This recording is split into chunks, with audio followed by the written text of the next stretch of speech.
ਬਿਸਮਿਲ੍ਲਾ ਰਹਿਮਾਨ ਰਹੀਮ।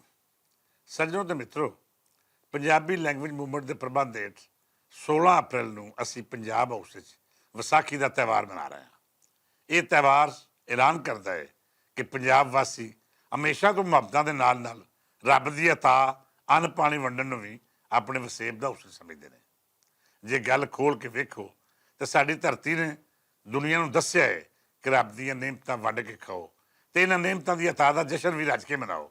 ਕਿਉਂ ਜੇ ਜਦ ਵੀ ਰੱਬ ਵੱਲੋਂ ਚੰਗੇ ਦਿਨਾਂ ਦੀ ਮਿਹਰ ਹੁੰਦੀ ਹੈ ਤੇ ਫਿਰ ਪਾਕ ਪਰਵਰਦਿਗਾਰ ਦਾ ਸ਼ੁਕਰ ਅਦਾ ਕਰਨਾ, ਖੁਸ਼ੀ ਮਨਾਉਣਾ ਲਾਜ਼ਮ ਹੋ ਜਾਂਦਾ ਹੈ।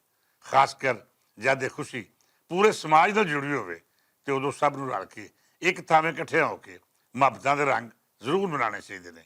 ਵਿਸਾਖੀ ਦੀ ਖੁਸ਼ੀ ਨੂੰ ਕਿਸੇ ਖਾਸ ਤਬਕੇ ਜਾਂ ਕੌਮ ਨਾਲ ਨਾ ਜੋੜਿਆ ਜਾਏ। ਕੀ ਸਾਈਂ ਤੇ ਕੀ ਦਰਵੇਸ਼, ਕੀ ਮਾੜਾ ਤੇ ਕੀ ਤਗੜਾ, ਰੱਬ ਦੇ ਸਭ ਬੰਦੇ ਇੱਕੋ ਪੇੜੇ 'ਚ ਭੰਗੜੇ ਵੀ ਪਾਉਂਦੇ ਨੇ ਤੇ ਗੀਤ ਵੀ ਗਾਉਂਦੇ ਨੇ।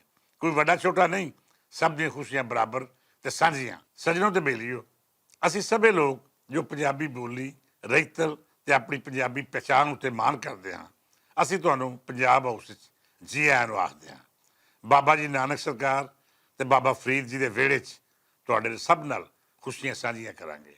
ਚੌਧਰੀ ਨਜ਼ੀਰ ਕੋਟਰੀ ਇਸ ਇਕੱਠ ਦੇ ਆਰੀ ਵੀ ਨੇ ਤੇ ਤੁਹਾਡੇ ਮੇਜ਼ਬਾਨ ਵੀ।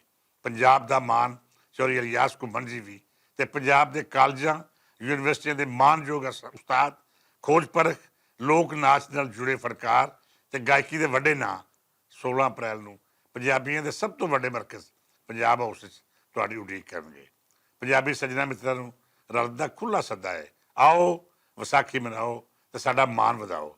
ਜਮ ਜਮ ਜੀਵੇ ਸਾਡਾ ਸੋਹਣਾ ਪੰਜਾਬ ਤੇ ਜਮ ਜਮ ਜੀਵਨ ਇਸ ਧਰਤੀ ਦੇ ਸ਼ੇਰ ਜਵਾਨ ਤੇ ਸਾਡੀਆਂ ਧੀਆਂ ਧਿਆਣੀਆਂ, ਜਿਨ੍ਹਾਂ ਨਾਲ ਮੁਹੱਬਤਾਂ ਤੇ ਖੁਸ਼ੀਆਂ ਦੇ ਸਭੇ ਰੰਗ ਸਲਾਮਤ ਨੇ।